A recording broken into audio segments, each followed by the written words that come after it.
ನಮಸ್ಕಾರ ಎಲ್ಲರಿಗೂ. ಆಹಾರ ವೈನಿ ಯೂಟ್ಯೂಬ್ ಚಾನಲ್ಗೆ ಸ್ವಾಗತ. ಕ್ವಿಕ್ಕಾಗಿ ಈಸಿಯಾಗಿ ಲಂಚ್ ಬಾಕ್ಸಿಗೆ ಆನಿಯನ್ ರೈಸ್ ಸೀರೀಸ್ 3 ಈರುಳ್ಳಿಯನ್ನು ಸೀರೀಸ್ 3ರಲ್ಲಿ ಮಾಡುವ ಈರುಳ್ಳಿ ರೈಸನ್ನು ಹೇಗೆ ಮಾಡುವುದಂತ ನೋಡೋಣ. ಇದಕ್ಕೂ ಮುಂಚೆ ಸಬ್ಸ್ಕ್ರೈಬ್ ಆಗದೆ ನೋಡ್ತಾ ಇದ್ದರೆ ಸಬ್ಸ್ಕ್ರೈಬ್ ಮಾಡ್ಕೊಳ್ಳಿ, ಹಾಗೆ ಹೊಸದಾಗಿ ನೋಡ್ತಾ ಇದ್ದರೆ ಕೂಡ ಸಬ್ಸ್ಕ್ರೈಬ್ ಮಾಡ್ಕೊಳ್ಳಿ. ಇದಕ್ಕೇನೇನು ಬೇಕಂದರೆ, ಒಂದು ಮಿಕ್ಸಿ ಜಾರನ್ನು ತೆಗೆದುಕೊಂಡು ಒಂದು ಟೊಮೆಟೊ, ಅರ್ಧ ಈರುಳ್ಳಿಯನ್ನು ಹಾಕಿ, ಜಾಸ್ತಿ ಹಾಕೋಕೋಬೇಡಿ, ಹಾಫ್ ಇದ್ದರೆ ಸಾಕು.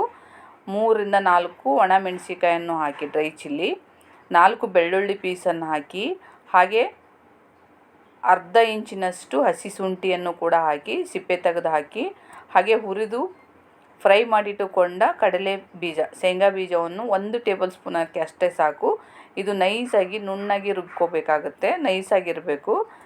ಟೊಮೆಟೊ ಇನ್ನೂ ಕಲರ್ಫುಲ್ ಇದ್ದರೆ ರೆಡ್ಡಾಗಿ ಬರುತ್ತೆ, ಚೆನ್ನಾಗಿರುತ್ತೆ ನೋಡಿ. ಈ ಥರದಲ್ಲಿ ಪೇಸ್ಟ್ ಮಾಡ್ಕೋಬೇಕು. ಈಗ ಒಂದು ಕಡಾಯನ್ನು ಗ್ಯಾಸ್ ಮೇಲೆ ಇಟ್ಟು 4 ಟೇಬಲ್ ಸ್ಪೂನ್ ಎಣ್ಣೆಯನ್ನು ಹಾಕಿ, ನಿಮಗೆ ಎಷ್ಟು ಬೇಕನ್ಸುತ್ತೆ ಅಷ್ಟು ಹಾಕೋಬೋದು. 2 ಬೇ ಲೀಫ್ ಬಿರಿಯಾನಿ ಎಲೆಗಳನ್ನು ಹಾಕ್ಕೊಳ್ಳಿ, ಹಾಗೆ ಅರ್ಧ ಟೇಬಲ್ ಸ್ಪೂನಿನಷ್ಟು ಜೀರಿಗೆ ಕೂಡ ಹಾಕಬೇಕು. ಹಾಗೆ ಸ್ವಲ್ಪ ಸೋಂಪು ನಿಮಗೆ ಬೇಕಂದರೆ ಹಾಕ್ಕೊಳ್ಳಿ, ಸ್ಮೆಲ್ಗೆ ಟೇಸ್ಟು ಚೆನ್ನಾಗಿರುತ್ತೆ. ಇದು ಸ್ವಲ್ಪ ಫ್ರೈ ಮಾಡಿ, ಲಿಟಲಾಗಿ ಫ್ರೈ ಮಾಡ್ಕೊಳ್ಳಿ. ಇದು ಚೆನ್ನಾಗಿ ಸ್ವಲ್ಪ ಫ್ರೈ ಚಟ್ಪಟ್ ಅಂದಮೇಲೆ ಇದಕ್ಕೆ ಕರಿಬೇವಿನ ಸೊಪ್ಪನ್ನು ಕೂಡ ಹಾಕಿ, ಸ್ವಲ್ಪ ಚಟ್ಪಟ್ ಆದಮೇಲೆ ಇದಕ್ಕೆ 1 ಈರುಳ್ಳಿ ಉದ್ದುದ್ದಾಗಿ ಸಣ್ಣದಾಗಿ ಹೆಚ್ಚಿಟ್ಟ ಈರುಳ್ಳಿಯನ್ನು ಹಾಕಿ, ಇದು ಚೆನ್ನಾಗಿ ಬಾಡಿಸಿಕೊಳ್ಳಬೇಕು. ಇದು ಗೋಲ್ಡನ್ ಬ್ರೌನ್ ಬರುವ ತನಕ ಫ್ರೈ ಆಗಬೇಕು. ಜಾಸ್ತಿನೂ ಗೋಲ್ಡನ್ ಬ್ರೌನ್ ಆಗಬಾರ್ದು, ಲಿಟಲಾಗಿ ಗೋಲ್ಡನ್ ಬ್ರೌನ್ ಆಗಿ ಫ್ರೈ ಆಗಬೇಕು ಫ್ರೆಂಡ್ಸ್. ಇವಾಗ ರುಬ್ಬಿಟ್ಟುಕೊಂಡ ಪೇಸ್ಟ್ ಎಲ್ಲವನ್ನು ಹಾಕಿ, 1-2 ಬಟ್ಲ ರೈಸಿಗೆ ಅಂದರೆ ಈ ಕ್ವಾಂಟಿಟಿ ಕರೆಕ್ಟಾಗಿ ಇರುತ್ತೆ ನೋಡಿ. ಇದನ್ನು ಚೆನ್ನಾಗಿ ಮಿಕ್ಸ್ ಮಾಡಿ, ಇದು 1 ರಿಂದ 2 ನಿಮಿಷ ಚೆನ್ನಾಗಿ ಫ್ರೈ ಆಗಬೇಕು. ಅಂದ್ರೇ ಇದು ಎಣ್ಣೆ ಬಿಡಬೇಕು. ಎಣ್ಣೆ ಬಿಟ್ರೇ ಮಸಾಲ ಹಸಿ ವಾಸನೆ ಹೋದ್ರೇ ಇದು ಟೇಸ್ಟ್ ಚೆನ್ನಾಗಿ ಬರುತ್ತೆ ರೈಸಿಗೆ ನೋಡಿ. ಈ ಥರದಲ್ಲಿ ಫ್ರೈ ಮಾಡ್ತಾನೆ ಇರಬೇಕು, ತಳ ಅಂಟದ ಹಾಗೆ.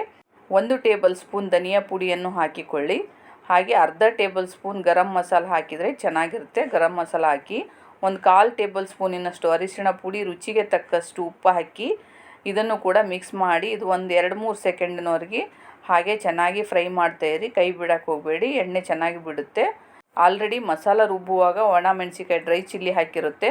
ನಿಮಗೆ ಖಾರ ಎಷ್ಟು ಬೇಕಂತ ನೋಡಿ 1/4 ಟೇಬಲ್ ಸ್ಪೂನ್ ಖಾರದ ಪುಡಿಯನ್ನು ಹಾಕಿ ಚೆನ್ನಾಗಿ ಮಿಕ್ಸ್ ಮಾಡಿ, ಇದಾದಮೇಲೆ 2 ಬಟ್ಟಲು ರೈಸ್, 2 ಬಟ್ಲು ಅನ್ನ ಮಾಡ್ಕೊಂಡು ಇಟ್ಕೊಂಡಿದ್ದು, ನೀವು ಬಾಸುಮತಿ ರೈಸ್ ಇರ್ಬೋದು, ನಾರ್ಮಲ್ ರೈಸ್ ಇರ್ಬೋದು, ಇದನ್ನು ಹಾಕಿ ಚೆನ್ನಾಗಿ ಮಿಕ್ಸ್ ಮಾಡಿಕೊಳ್ಳಿ ಫ್ರೆಂಡ್ಸ್. ಲಂಚ್ ಬಾಕ್ಸ್ ಯಾವಾಗಲೂ ನಾರ್ಮಲ್ ರೈಸೇ ಚೆನ್ನಾಗಿರುತ್ತೆ, ಬಾಸುಮತಿ ರೈಸು ಬಿಸಿ ಇದ್ದಾಗ ತಿಂದ್ರೇ ಚೆನ್ನಾಗಿರುತ್ತೆ ನೋಡಿ. ಇದಕ್ಕೆ ಕೊತ್ತಂಬರಿ ಸೊಪ್ಪು ನಿಮ್ಗೆ ಎಷ್ಟು ಬೇಕೋ ಅಷ್ಟು ಕೊತ್ತಂಬರಿ ಸೊಪ್ಪು ಚೆನ್ನಾಗಿ ತೊಳೆದು ನೈಸಾಗಿ ಕಟ್ ಮಾಡಿಟ್ಟ ಕೊತ್ತಂಬರಿ ಸೊಪ್ಪನ್ನು ಕೂಡ ಹಾಕಿ, ಇದನ್ನು ಚೆನ್ನಾಗಿ ಮಿಕ್ಸ್ ಮಾಡಿ. ಮಸಾಲ ಮಿಕ್ಸ್ ಆಗಬೇಕು, ಅಂದರೆ ರೈಸ್ ವೈಟ್ ಆಗಿರ್ಬೋದು, ಚೆನ್ನಾಗಿ ಮಿಕ್ಸ್ ಮಾಡ್ಕೊಳ್ಳಿ.